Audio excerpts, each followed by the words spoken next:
Muraho neza, reka nongere kubasuhuza ngira nti amahoro ya Kristo abane natwe twese.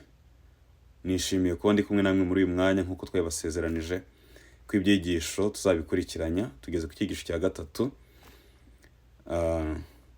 kivuga ngo kwishyira hejuru bigeranije no kwicisha bugufi. Reka dusenge. Komeza ushimwe kandi uhabwe icyubahiro Data wa twese, kubera ko uri umubyeyi ugira imbabazi kandi ukagira ubuntu, uhabwa icyubahiro. Tuje imbere yawe turi abanyantege nke, abanyabyaha bahora bivuruguta mu byaha, ariko bazi ko wabapfiriye kandi bashobora guhinduka byuzuye binyuze muri wowe. Turakwiragije ngo tubere maso kandi winjire mu mitima yacu kugira ngo tubashe kuba nk'uko ubishaka, mu izina rya Yesu. Abafilipi igice cya kabiri ku murongo wa 3 kugeza ku wa 8. Bigendeye kuri iki cyigisho tumaze kumva, kuko umuntu wese wishyira hejuru azacishwa bugufi, kandi uwicisha bugufi agashyirwa hejuru, nk'uko byanditswe muri Luka igice cya 14 umurongo wa 11. Urwandiko Pawulo yandikiye Abafilipi igice cya 2:3 kugeza ku wa 8 haranditswe ngo: ntimukagire icyo mukorera kwirema ibice cyangwa kwifata uko mutari, ahubwo mwicishe bugufi mu mitima, umuntu wese yibwire ko mugenzi we amuruta.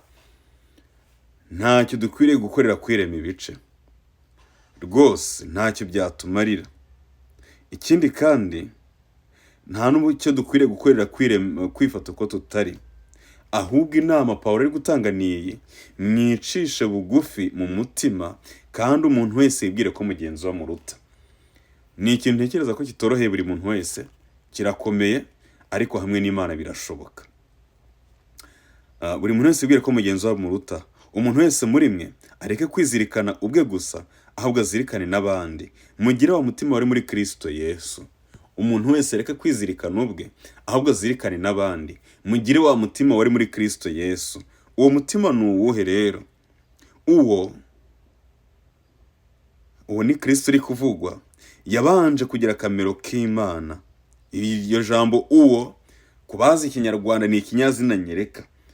Uwo cyangwa se Kristo, nubwo yabanje kugira akamero k'Imana, ntiyatekereje yuko guhana n'Imana ari ikintu cyo kugundirwa, ahubwo yisiga ubusa, ajyana akamero k'umugaragu w'imbata, agira ishusho y'umuntu, kandi amaze kuboneka afite ishusho y'umuntu, yicisha bugufi araganduka, ntiyanga no gupfa, ndetse urupfu rwo ku musaraba.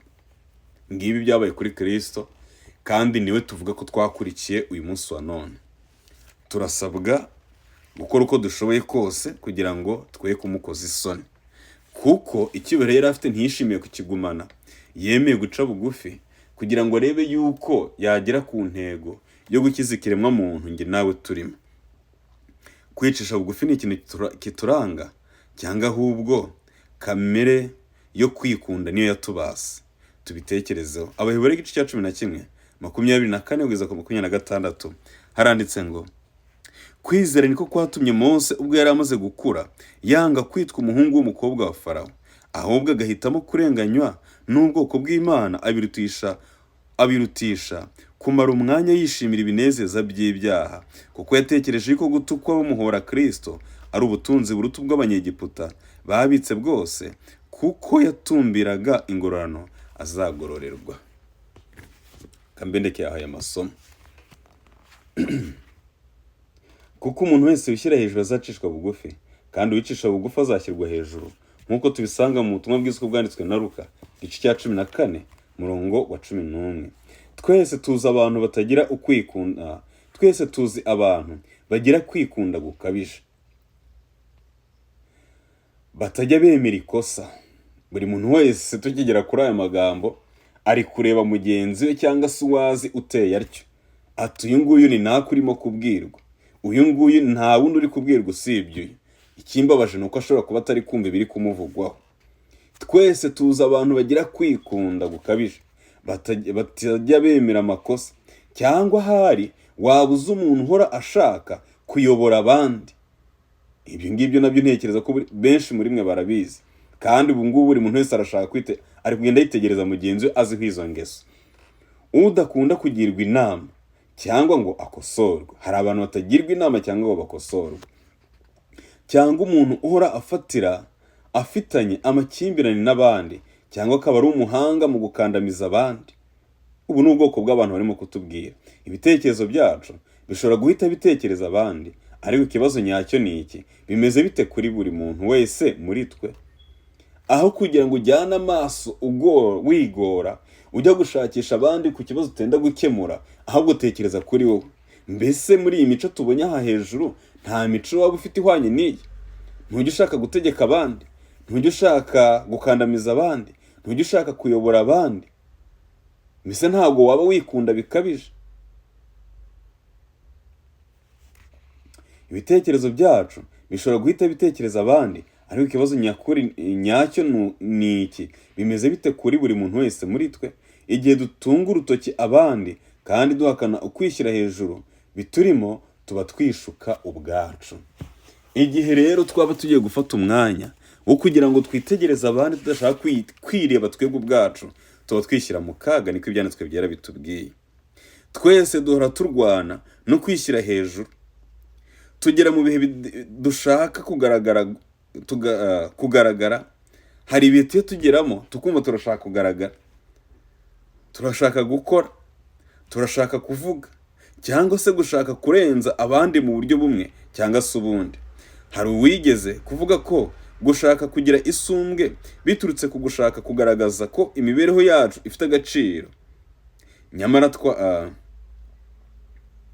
Nyamara twakagombye kumenya ko n'ubundi turaba agaciro kubera ko twaremwe n'Imana kandi tukaba turi muri Kristo, mu bo Kristo yapfiriye. Ni ukuvuga ngo hari uwigeze kuvuga yuko abantu benshi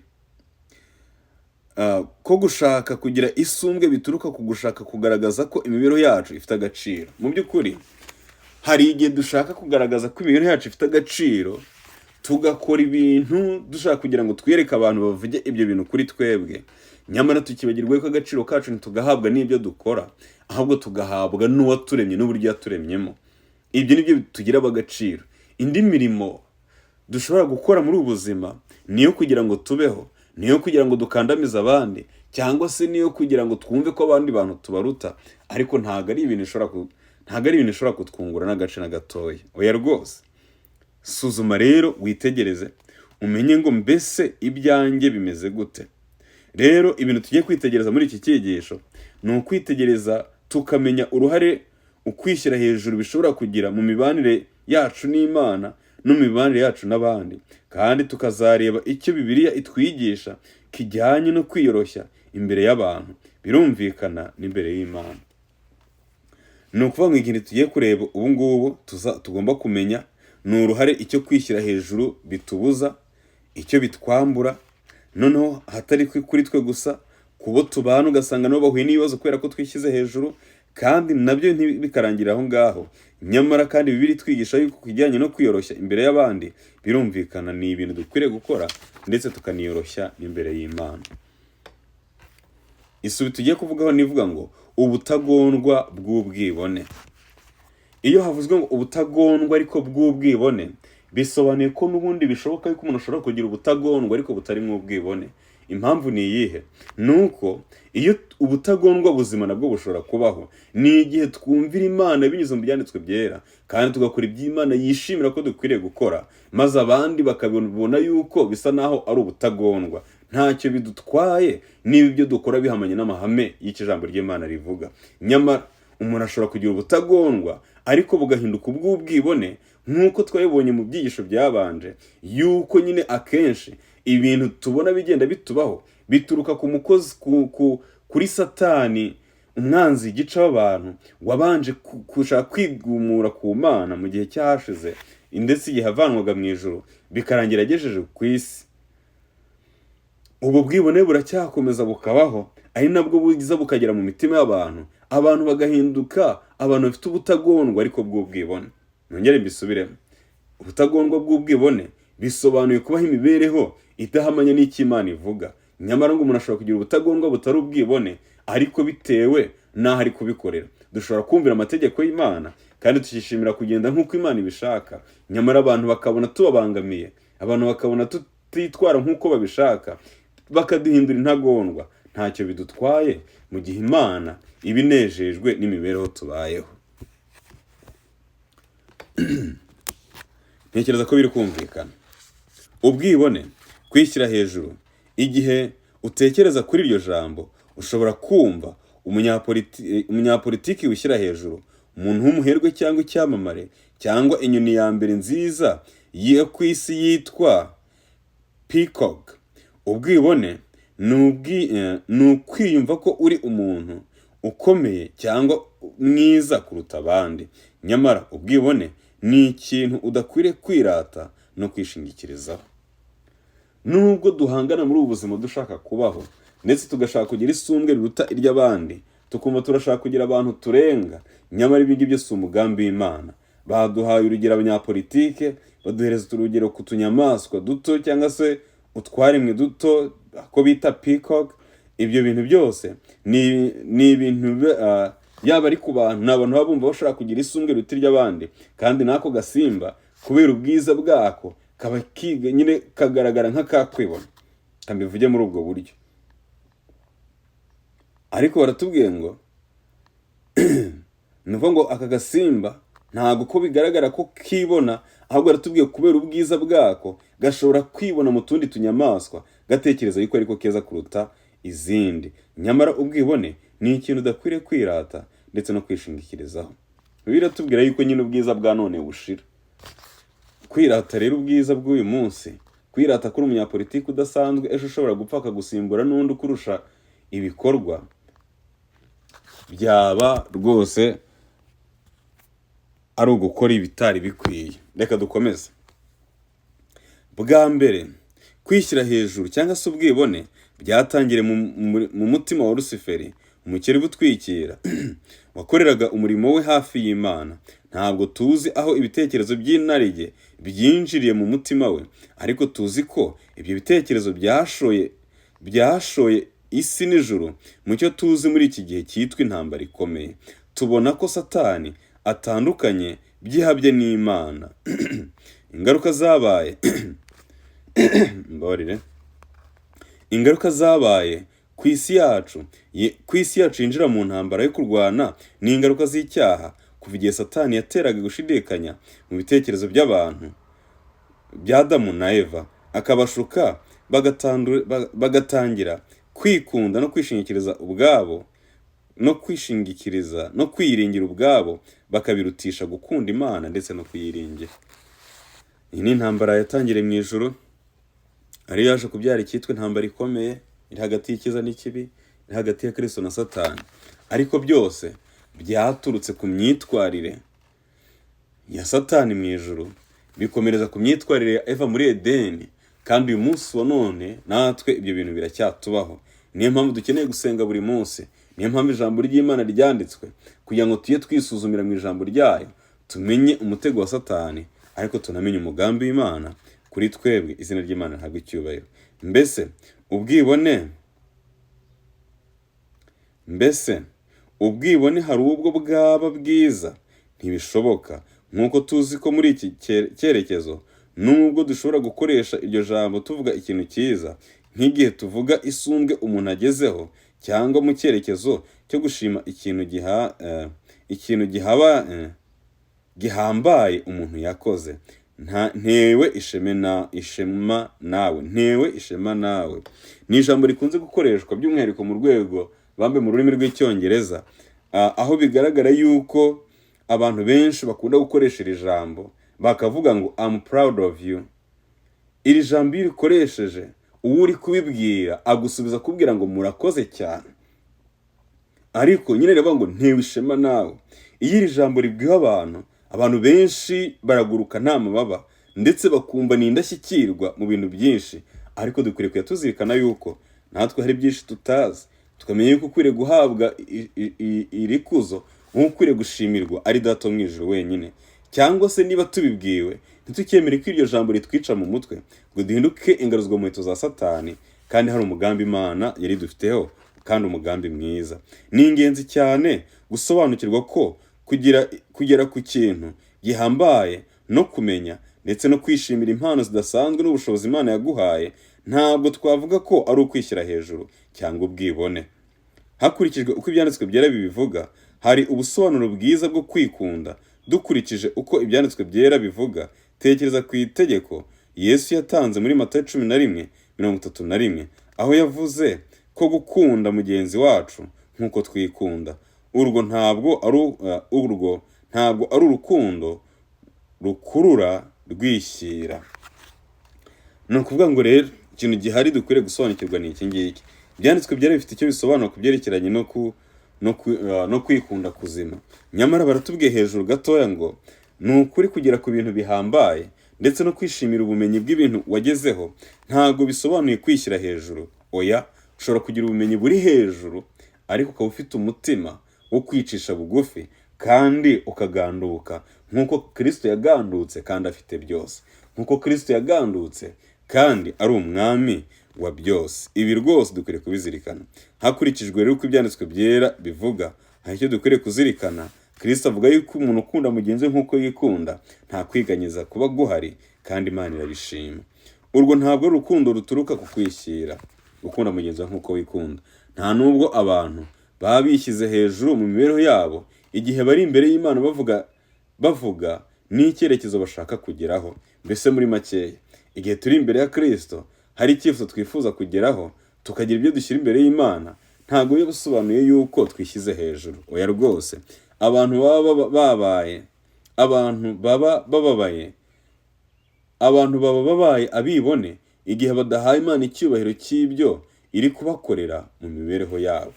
Bivuze ngo kudahereza Imana icyubahiro kiyikwiriye mu byo iri kudukora mu mibereho yacu ni ikimenyetso cyo kwishyira hejuru. Gutungirwa agatoki k'ibyiza turimo gukora ntitugarure mu Imana ngo tugaragaze yuko Imana itabishatse bitakunda, tuba twishyize hejuru. Imana ikwiriye kuba nyambere mu gihe cyose ugiye guterwa na Satani anyuriye mu bantu bakubwira yuko ibintu ukora bidasanzwe. Ukwiriye kujya ubibutsa yuko Imana ariyo Mana idasanzwe. Tugomba kwitonda tukazirikana ko ibyo dutunze, ubushobozi bwacu n'ibyo twagezeho atari byo bigena agaciro kacu. Ibi rwose ni ibintu dukwiriye kumva. Ibyo dutunze, agaciro kabyo si byo bigena agaciro kacu. Ibyo dutunze, ubushobozi bwacu n'ibyo twagezeho si byo bigena agaciro kacu. Ahubwo tugomba kumenya ko agaciro kacu ka buri wese, tukwiriye kumenya yuko agaciro kacu buri gihe tugakomora ku Mana, kubera ko buri kintu cyose dufite ndetse n'ibidushuka ku buryo twakwishyira hejuru byose biva ku Mana. Iyi niyo ngingo tudakwiriye na rimwe kwibagirwa. Hano rino jambo hari igihe abantu bashobora kuryibeshyaho ngo mbese Imana ishobora kugira ibintu bidushuka gute? Oya, mu biganza by'Imana hakomokamo ibintu byiza gusa. Nta kibi kiri mu biganza by'Imana. Icyakora ibyo bintu byitwa byiza by'Imana, urugero, ubutunzi bwose buri ku isi, ibyanditswe byera bitubwira yuko nta kiremwa kitaremwe nayo. Nyamara umuntu ashobora kugira inzu akayiratana ntibuke yuko Imana yari yamuhaye umwuka wo kugira ngo ajye gukora amafaranga yabone. Umuntu ashobora kugira amatungo akayiratana ntibuke yuko Imana itarinze uwo muntu atabasha kuyagira. Umuntu ashobora kugira ibintu byinshi bitandukanye, ashobora gukundwa n'abantu benshi cyane, akumva bibaye iturufu yo kugaragaza ko ari umuntu udasanzwe, ntibuke yuko Imana itamushyizeho icyo gikundiro, itamushyizeho icyo gitinyiro, nta wamukunda n'umwe. Rero dukwiriye gushyira Imana nyambere muri byose, ikibaye cyose tukazirikana ko Imana ibaye bigizemo uruhare, izina ry'Imana rihabwa icyubahiro. Ibaza iki kibazo: mbese aho simfite ubwibone butuma nishyira hejuru? Ni mu buhe buryo kwishyira hejuru k'umuntu kugira icyo guhindura ku mibanire ye n'Imana n'imibanire ye n'abandi? Umuntu wese akwiriye kwibaza iki kibazo ngo mbese ahari aho sinishyira hejuru? None se kwishyira hejuru kwanjye ni iki gushobora kwangiriza ku mibereho yanjye, atari yanjye gusa ahubwo n'iy'abandi, by'umwihariko iyacu n'Imana? Imana iduhe kumva aya magambo by'ukuri. Ingingo yindi ikurikiyeho iravuga ngo imenye ubwawe. Nshuti yanjye, wowe imenye ubwawe. Ibi bintu nutabikora biragoye kugera ku ntego, biragoye kugera ku nsinzi. Niyo mpamvu ukeneye kwimenya ubwawe. Abagabo babiri bagiye ku rusengero gusenga. Umwe ni umukuru w'itorero wubashywe, uhagarara imbere y'uko gahunda z'itorero zitangira. Ahagarara imbere y'iteraniro kugira ngo bamurebe. Asenga aranguruye, ashima Imana ku bw'ineza imugirira. Undi mugabo ni umuntu usanzwe, utazwi cyane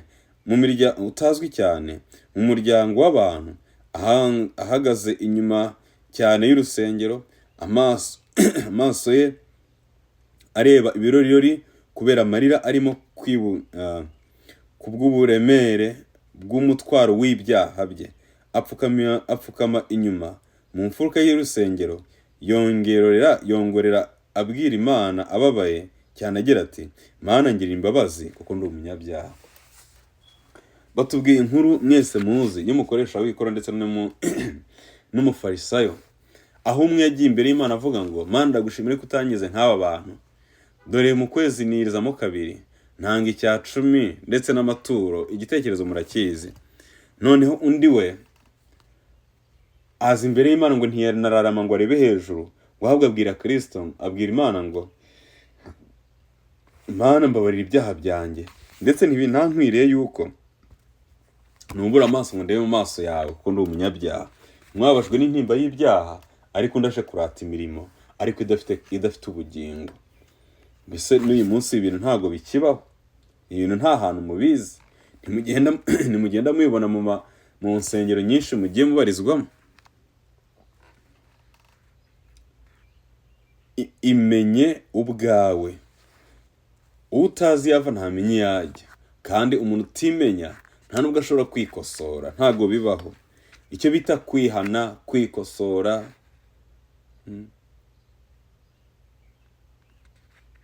ibyo ngibyo ni bigaragaza yuko abantu hari amakuru bakwiriye kwimenyaho kugira ngo bashe gukora umurimo w'Imana nk'uko Imana ibyishimira. Biratworohera twese kwishyira hejuru, rimwe na rimwe bihinduka nk'umuco ku bantu bamenya ibyo twagezeho n'uburyo turi beza, ariko ibyo bintu ubwabyo ntacyo bihindura ku buryo tugaragara mu maso y'ijuru. Ni ukuri abantu bashobora kutuvuga neza, abantu bashobora kutwishimira kandi bakagaragaza ko turi abantu b'ingirakamaro kuri bo, nyamara uko tugaragara imbere ya Kristo nibyo bifite agaciro kurenza ibindi bintu byose. Niba ukora ibyiza ariko ukagira ibindi bibi wongeraho, ntabwo ushobora kuzakira Imana, ntabwo byakunda, ntabwo rwose byashoboka. Mu by'ukuri bihabanye cyane n'ibyo dushobora gutekereza, kubera ko umuntu wese wishyira hejuru azacishwa bugufi, kandi uwicisha bugufi azashyirwa hejuru. Na Yesu atugira inama yo guhitamo kwicara mu myanya y'inyuma, maze ukareka uwagutoye akaba ari we ukuzamura igihe abona ko bikwiriye. Ubwo bwami bwo kwiyoroshya Yesu atwigisha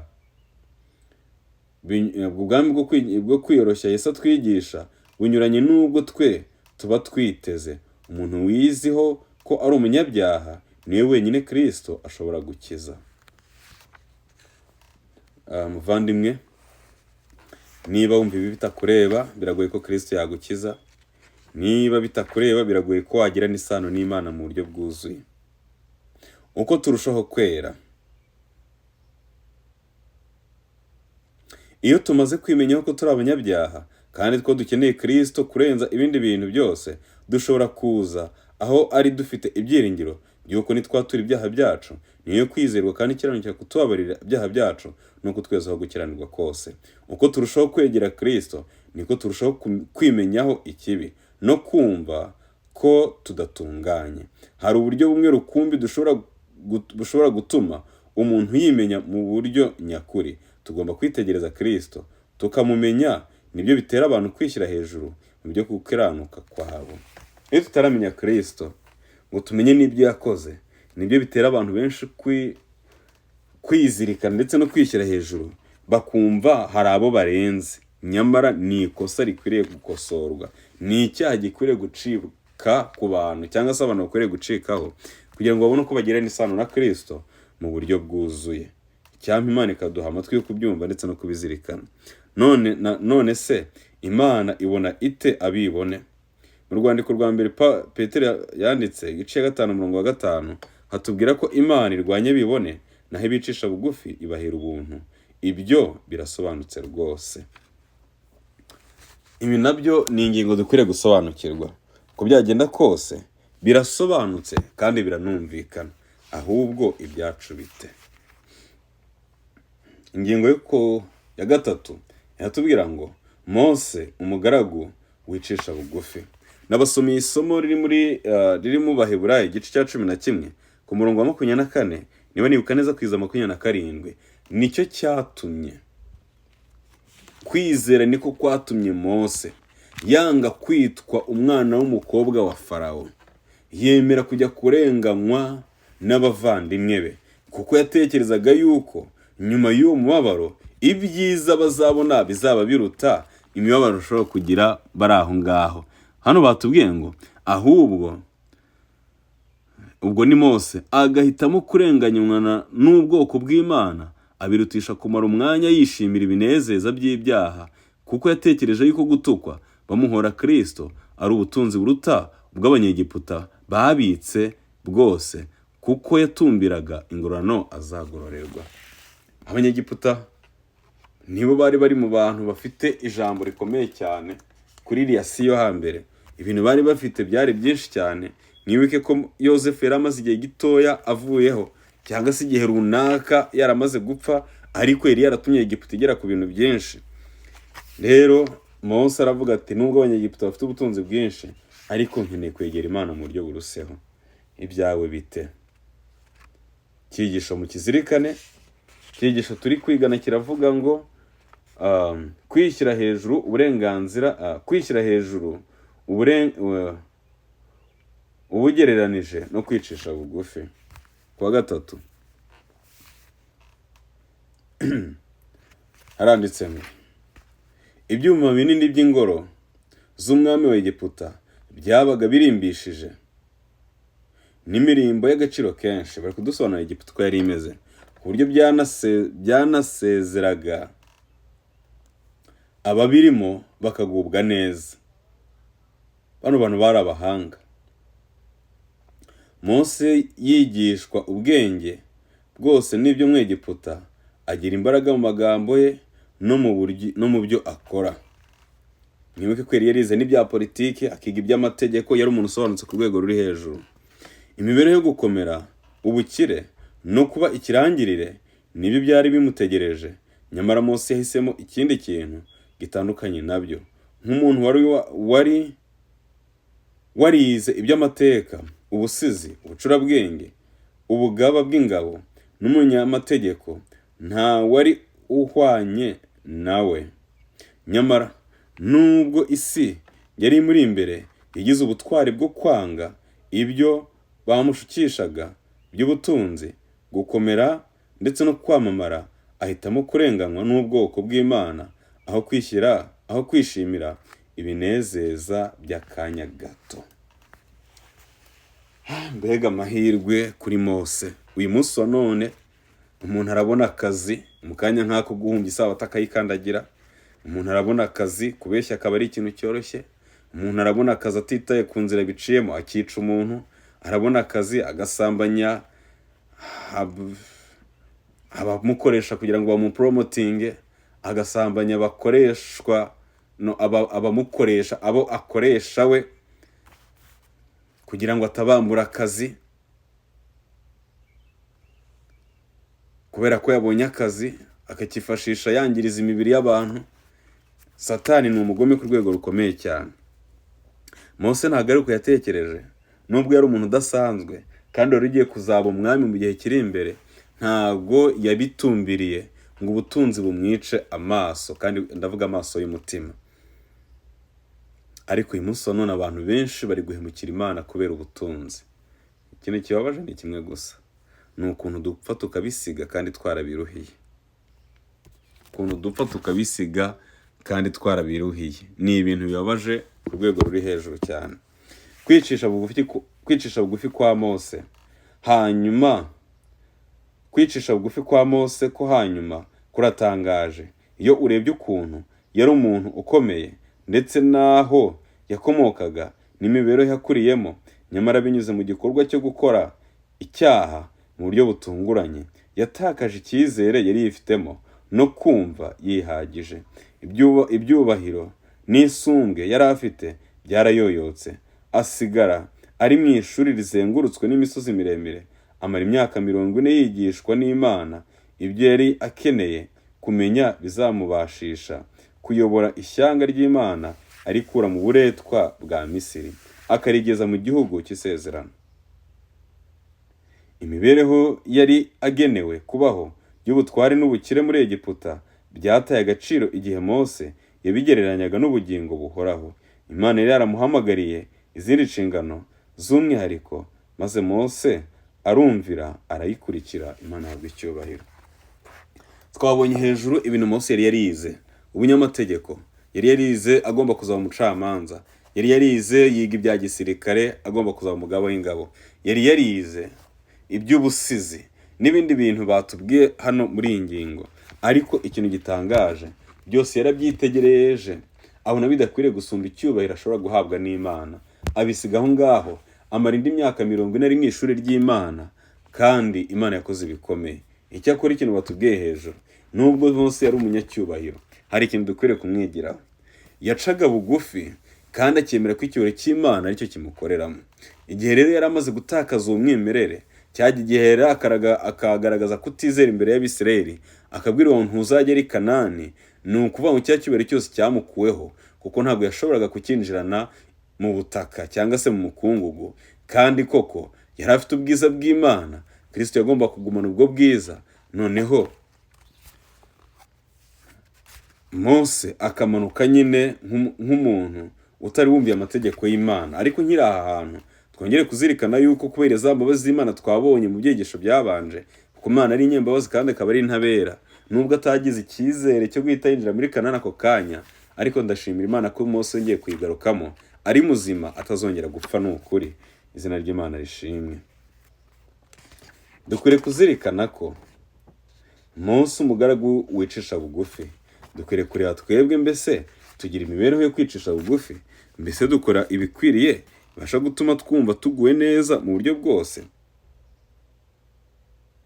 Ahari mu mucyo w'ingingo tubasha kubyumva neza iyo dusomye amagambo aboneka mu Kuva 12:3. Kandi uwo mugabo Mose yari umugwaneza urusha abantu bose bo mu isi. Ni ibintu bisobanutse rwose. Amateka ya Mose turayazi, ariko Bibiliya iramuhamije, igaragaje yuko rwose Mose yari umugwaneza uhebuje abandi.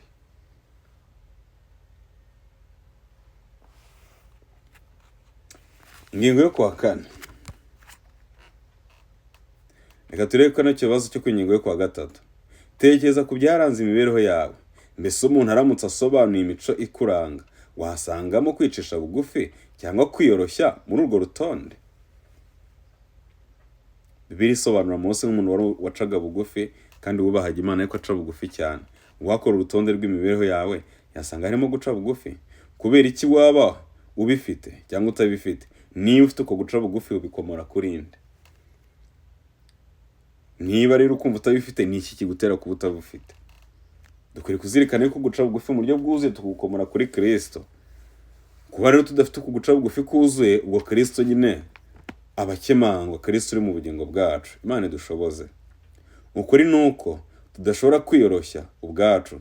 Icyaba kiri mu bigize imibereho yacu, ariyo mpamvu dukeneye Yesu cyane. Tega amatwi cyangwa usome amagambo agize iyo ndirimbo, Mpisemo Umukiza Yesu. Indirimbo ya 295. Aya magambo yahuze n'imibereho ya Mose hamwe n'iyawe. Mose akimara guhitamo kuva kwa Farawo agasanga bene wabo, byasaga n'ahari icyemezo cy'ubujiji afashe, ariko byatumye ahabwa umugisha wo kuyobora rya shyanga, kandi birangira abonye ubugingo buhoraho. Tubigereranye n'ibyacu rero, imyifato dufite kuri munsi wa none, ese bimeze gute? Imana itwiteho. Igicumuro gikomeye kurusha ibindi, ingingo tugezeho. Tekereza kuba umwigishwa wa Yesu, ukagendana nawe, ugasangira nawe, mukarya hamwe, ukamwigiraho byinshi mu byo akora, ahindura ubuzima bwa benshi, harimo n'ubwawe. Aho yanyuraga hose, abantu baramuhururiraga bagenda basakuza, bigatuma wumva uburyo ari uw'agaciro kuba yaragutoranije ngo ube umwe muri 12 bamuhoraga iruhande. Hanyuma y'ibyo byose ugatangira kwibaza ikibazo ngo ninde ugomba kuba mukuru mu bigishwa bose. Babaye nk'abaduhereza inkuru y'abigishwa ba Yesu, nuko Kristo yabahamagaye bakitegereza ibitangaza akora, bakabana nabo ubuzima bwa buri munsi. Ariko ikintu gitangaje, bari bakibaza ushobora kuba mukuru, mu gihe Kristo ntawe yigeze abwira ko akwiriye kuba mukuru uruta abandi. Ari naho tuza kubona ko Kristo byarangiye abacyashye, akababwira yuko ari we mukuru, ariko yabaye nk'umugaragu, ndetse ko ari rwo rugero bakwiriye kureberaho. Ese biratworoheye? Niba hari ubuze ubwenge niko ibyanditswe byari bitubwira, akwiriye kubusaba Imana. Umuntu ashobora kuba yarategereje nyuma y'icyo gihe cyose cyo kuba hafi ya Yesu, impaka nk'izo zakabaye ari ikintu cya nyuma kiza mu bitekerezo byabo, ariko ntabwo ariko byagenze. Aho kugira ngo abagabo banyurwe n'umuhamagaro wabo, gushaka kuba ab'imbere no kugira isumbwe ku bandi nibyo byuzuye imitima yabo.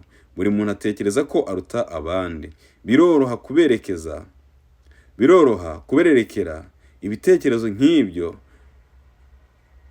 bikayobora intekerezo zacu, ariko tubwirwa ko nta kibabaza Imana cyangwa ngo giteze ubugingo bw'umuntu akaga gakabije nko kwirata no kumva wihagije mu byaha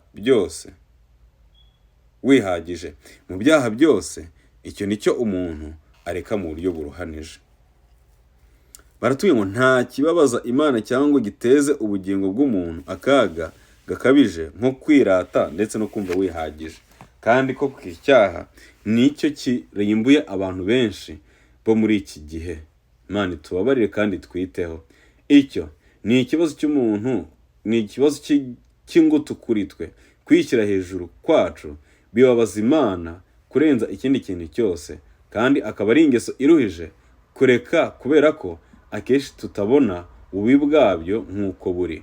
Mu buryo bwo kumva twihagije, ntabwo tujya dushaka kwisuzuma ngo tumenye uko tumeze mu kuri. Kwishyira hejuru ni umwami udutegeka. Dukeneye kuba turetseho gato, tukabanza kwisuzuma, tukamenya indwara turwaye, tugasaba Imana guhweza amaso yacu, tukamenya by'ukuri abo turi bo, kubera ko kwishyira hejuru bishobora kuba impamvu y'ibanze itubuza kugirana umushyikirano ushyitse n'Imana muri iki gihe. Kwishyira hejuru bikwiriye gucika. Kwishyira hejuru bikwiriye gukurwaho, nibwo tubasha kugera ku iterambere ry'icyo Imana ishaka ko dukwiriye kugeraho. Niba ubona ko Imana yonyine ari ishobora gukura muri wowe ukwishyira hejuru n'indaregeye umutima wawe, tuza maze ubanze usenge iri sengesho.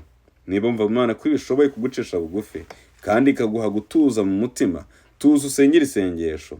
Mwami, fata umutima wanjye kuko njye ntashobora kuwutanga. Mbega isengesho rikomeye. Mwami, fata umutima wanjye kuko njye ntashobora kuwutanga. N'uwawe utunganye kuko ntashoboye kukugumanira. Nubwo meze ntyo, nkiza intege nke zanjye, nkize kwikunda kuntera kudasa na Kristo. Ntunganya nzahura, ngeze mu rwego rwo kwera, aho isoko ikungahaye y'urukundo rwawe itembera mu mutima wanjye. Imana yawe icyubahiro. Mbega isengesho rikomeye. Icyampa buri muntu wese muri uyu mwanya akita kuri aya magambo kandi akumva akeneye kubana na Kristo muri ubwo buryo, Kristo azamukorera igitangaza. Ingingo yo kuwa 5 iravuga ngo mumuhange amaso. Niba twumva tutanyuzwe n'uko turi, tukumva turashaka kwegera Kristo ngo tubere umwami n'umukiza, hari icyo dukwiriye gukora mu buryo bwuzuye. Dukwiriye guhanga Kristo amaso. Mu guhabana by'ihabya kw'icyifuzo cy'abigishwa cyo kuba mukuru nibyo bibwiraga ko baruta bagenzi babo. Tubona urugero rwa Yesu rw'ukuri rwo kwicisha bugufi, aho yavuze aya magambo: umukuru ni uwuhe? Ntuherezwe cyangwa ntuhereza? Si uhereza, ariko njyewe dore hagati yanyu meze nk'uhereza. Yesu buri munsi yagiraga icyo amarira abakene babaga bamuzengurutse, kubera ko yari yuzuye impuhwe kandi akaba yarabonaga iyo mbaga y'abantu nk'intama zitagira umwungeri. Ntekereza ko ari ibintu byumvikana. Yesu iyo yabitegerezaga yabona ari nk'intama zitagira umwungeri. Yesu yari azi ko mwene muntu amukeneye kurenza ikindi kintu cyo mu buzima, nubwo bakari bo basobanukiwe uko kuri. Yesu wigomwe ijuru kugira ngo apfire inyoko muntu, yiringiye ko abo bantu bazamenya icyo gukora cy'ubuntu, bakemera irarika rye, bakagirana umushyikirano nawe. Izina ry'Imana rihabwa icyubahiro.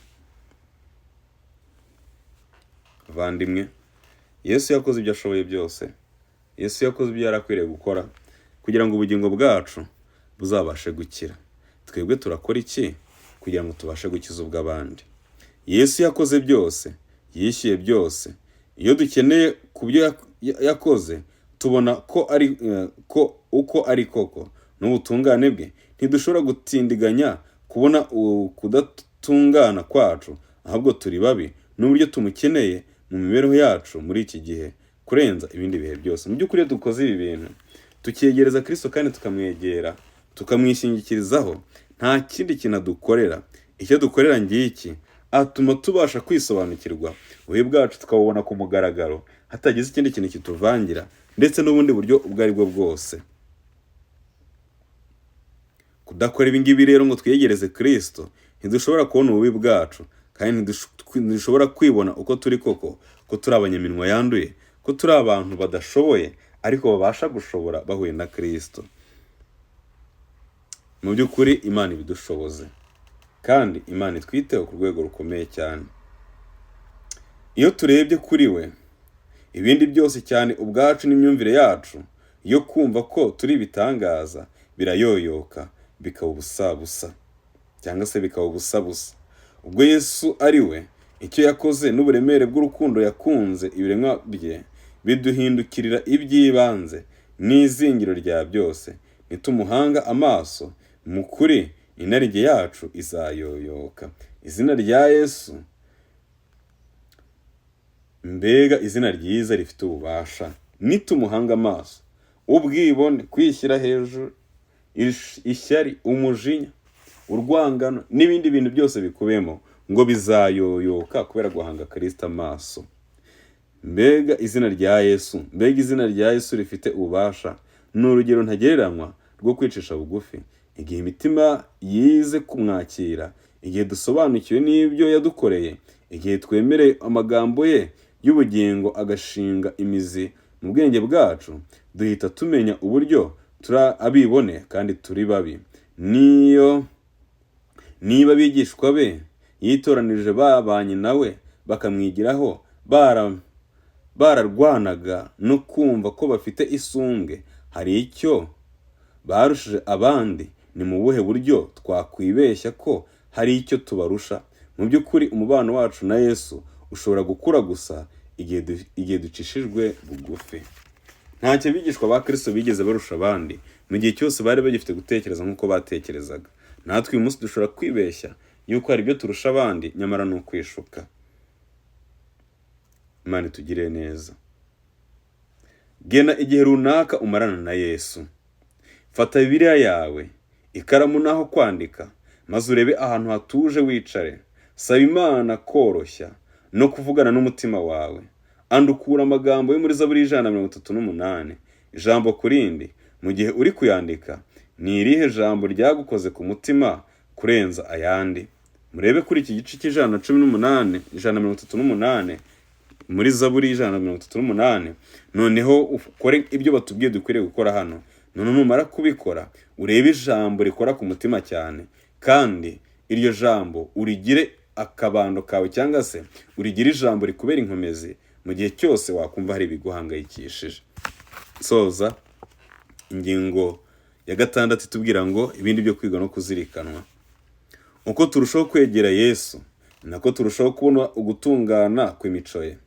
Niko turushaho kubona uburyo ubunyacyaha bukabije kuba bubi, kandi bizatuma turushaho kumva tutagomba kwishyira hejuru. Abazwi ko ari abera mu ijuru nibo baba abanyuma mu kwamamaza ubwiza bwabo. Abazwi ko ari abera mu ijuru nibo baba abanyuma mu kwamamaza ubwiza bwabo. Ahubwo bahora bashyira Kristo imbere, bahora bagaragaza Kristo nk'umwami n'umukiza w'ubugingo bwabo, ndetse ntibashobora kumva batewe impungenge n'icyo ngicyo. Bahora bishimira agakiza Kristo abazanira, kandi bakumva banyuzwe nabyo. Izina ry'Imana rishimwe kandi rihabwe icyubahiro. Mbere y'icyubahiro habanza kwicisha bugufi, kugira ngo umuntu afate umwanya w'imbere mu bantu. Ijuru rihitamo umukozi umeze nka Yohana umubatiza, wemera gufata umwanya uciye bugufi imbere y'Imana. Umwigishwa wa Yesu wemera kumera nk'umwana muto niwe ushobora kandi ukwiriye mu murimo w'Imana. Abamarayika bo mu ijuru bazakorana n'udaharanira kwikuza, ahubwo agashaka gukiza imitima. Uyu muntu udaharanira kwikuza ahubwo agashaka gukiza imitima, ijuru rizakorana nawe. Ariko iyo abantu bishyize hejuru bakibwira ko bakenewe kugira ngo umugambi wagutse w'Imana ushobore kugerwaho, icyo gihe Imana ibigiza iruhande. Abantu batekereza ko badahari ibintu bitakorwa, abantu batekereza yuko badahari ibintu bitajya mbere, abo bantu ni bisitaza imbere y'Imana, kandi ntabwo bazigera babona umugisha ukomoka kuri yo, ahubwo bazabona urubanza ruzabacirwaho, kuko bazaba baranze kumvira amategeko y'Imana kandi ntibemere kugenda nk'uko Imana ibishaka. Ntabwo gusobanurira abigishwa ibyerekeye imiterere y'ubwami bw'ijuru byari bihagije, ahubwo icyari gikenewe cyane ni uguhinduka mu mitima yabo kugira ngo bashobore kugira imico ibereye ubwami bw'ijuru.